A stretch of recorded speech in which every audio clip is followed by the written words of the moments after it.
Բարև ձեզ, այսօր նայում էի երկրի վարչապետի և հեծի կառավարչի վիդեոն, որտեղ նրանք խոսում էին ինչ խնդիրներ կա հեծում և ցանկություն առաջացավ ներկայացնել այլընտրանքային տեսակետը, իրականությունը, որպեսզի դուք բոլորդ հասկանաք, թե ինչից էին խոսում, ինչն էր ճիշտ, ինչը սխալ։ Իմ հետ կլինի պարոն Սողոմոնյանը, հեծտնօրենների խորհրդի ղեկավարի խորհրդական, ողջույն, ոնց եք։ Նարեկ ջան, լավ եմ։ Եկեք անցնենք գործի։ Հիմա մենք ձեզ կներկայացնենք, թե ինչ է խոսել Նիկոլ Փաշինյանն ու Ռոմանոս Պետրոսյանը, եւ նաեւ կներկայացնենք, թե որն է իրականությունը։ Ինչու ենք էսի անում մենք, որովհետեւ երբ նայում ես վիդեոն, դու sense կասկած առաջանում մոտդ, սկսում ես կասկածել, կարող է մի բան է ինչի։ Ուզում եմ կետ առ կետ անցնենք, որ բոլորը տեսնենք, թե որտեղ մի բան է ինչի։ Վարչապետ, ի սկզբանե բարձր ղեկավարության, մասնաճյուղի տնօրենների, գլխավոր տնօրեն եւ տեղակալների հարկավճարները վերջիններիս կամովին հրաժարվելու արդյունքում մի քանի տասնյակ միլիոն դրամի խնայողություններ ձևավորվեցին։ Առաջինը պատում են նրա մասին, որ հեծում աշխատավարձերը ցածր են ու իրենք ստանալով Սամվել Կարապետյանի կողմից աշխատավարձ, պարգևավճարներից հրաժարվել են եւ հնարավորություն են ստեղծել աշխատավարձ բարձրացնել։ Արգելի հայրենակիցներ, հեծում աշխատավարձը որոշում է հանրային ծառայությունների կարգավորող հանձնաժողովը, որը արգելում է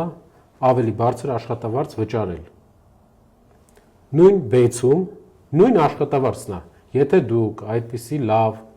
տրամադրվածություն ունեք մարդկանց հանդեպ, որ ուզում եք աշխատավարձ բարձրացրեք, բեցում ինչու աշխատավարձը նույն չափ, ինչքան հեծում, որտեվ նույն հանրային ծառայությունների կարգավորող հանձնաժողովն է որոշում։ Ասեմ ավելին, ի տարբերություն բեցի, հեծում վերջի տարիների ընթացքում Սամվել Կարապետյանը իր անձնական միջոցներից 11 միլիարդ դրամ է հատկացրել ավելյալ աշխատավարձ տալու համար կամ աշխատավարձը մարդկանց բարձր պահելու համար, որը ոչ մի սակագնի հետ կապ չունի, իր միջոցներից է։ Այսինքն նրանք խոսում են նրա մասին, որ հեծում ղեկավարության աշխատավարձը բարձր է, աշխատակիցների աշխատավարձը ցածր է, ուզում եմ ձեզ տեղակ պահել, որպեսզի հակադրություն ստեղծեն, ինչպես միշտ իրանք ղեկավարություն եւ անձնակազմ հակադրություն են ուզում ստեղծեն, ուզում եմ ձեզ տեղակ պահել, որ իրենք թող բեցով զբաղվեն, բեցում էլ նույն վիճակն է, բեցը պետական է, իրենցն է, բայց բեցում ինչու չեք փոխում, հեծում եք փոխում։ Միակ նպատակը ձեր ուղղակի արդարացնելն է, խլելը։ Ավելեմ, այդ աշխատավարձը ձևավորվում է հատուկ հանձնաժողովի, հանրային ծառայությունների կարգավորող հանձնաժողովի հաստատած մեթոդոլոգիայով, որը գիտականահենք մեթոդոլոգիա է, այսինքն ամեն անգամ այդ աշխատավարձը չի հաշվարկվում տարբեր ձևա, այդ նույն մոտեցումն է թե բեցում, թե ատոմականում, թե մնացած տեղերում, որոնք որ համարում են բնական մենաշնորհի սուբյեկտ, ունեն լիցենզիա եւ գտնում են պետական հանրային ծառայությունների կարգավորող հանձնաժողովի ներքո։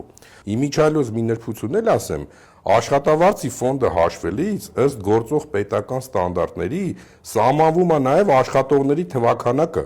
Այսինքն ոչ միայն մենք ենք որոշում քանի հոգի աշխատի։ Հենց այդ կարգավորման տիրույթում մենք սահմանափակ ենք թե աշխատավարձի տարեկան ֆոնդով, թե աշխատողների քանակով։ Բայց չնայած դրան, Սամվել Կարապետյանը 28 միլիոն դոլար իր գրպանից վճարել է 11 միլիարդ, որ աշխատավարձերը հնարավորինս բարձր պահի կամ ավել մարդ պահի աշխատանքի, բարձ ասենք, հասարակ քաղաքացին դրա համար չի վճարում։ Հասարակ քաղաքացին հավելյալ աշխատավարձերի համար չի վճարում, վճարում ենք մենք, վճարում է Սամվել Կարապետյանը իր միջոցներից։ Անցնենք երկրորդ կետին։